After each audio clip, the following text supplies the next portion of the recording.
Le week-end cauchemardesque, c'est celui où il fait beau et où tout le monde a envie d'aller évidemment dans les Calanques et au bord de la mer. Et il va avec sa voiture au même moment pour tout le monde. Et le week-end dernier, on était comme si on allait au centre commercial un samedi de Noël ou de grande affluence pour les soldes. Et donc on n'est pas dans cette logique-là. Et donc on se retrouve avec des voies de montagne, hein, parce qu'on est dans des routes de montagne, avec des croisements nécessaires, peu de parking en bas, et évidemment des embouteillages d'un côté et de l'autre, aux heures d'arrivée et aux heures de retour, mais quasiment toute la journée, avec des stationnements illicites. Et donc il y a des fois où il n'y a pas de croisement possible, et c'est ce qu'il faut savoir. On peut mettre 2 heures pour revenir de Calelongue, mais aussi de Sormiou ou de Morgiou.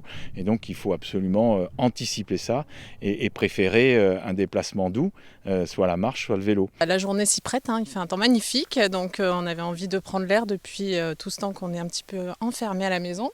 Et évidemment privilégier la marche plutôt que la voiture. Hein. La voiture, alors qu'on a un site magnifique, aller se garer au plus près, nous on voit pas l'intérêt, on a envie de se dépenser, de profiter. On a aussi des gens qui peuvent il peut y avoir des altercations entre divers automobilistes, ça peut aller jusqu'à des bagarres, et donc c'est quand même très préjudiciable pour la bonne qualité de son expérience Calanque. Nous, on insiste beaucoup au Parc National sur le fait qu'on ait une expérience visiteur de découverte de la nature. Et ça ne peut pas se faire avec la voiture au fond de Calanque, tout près de là où on veut aller.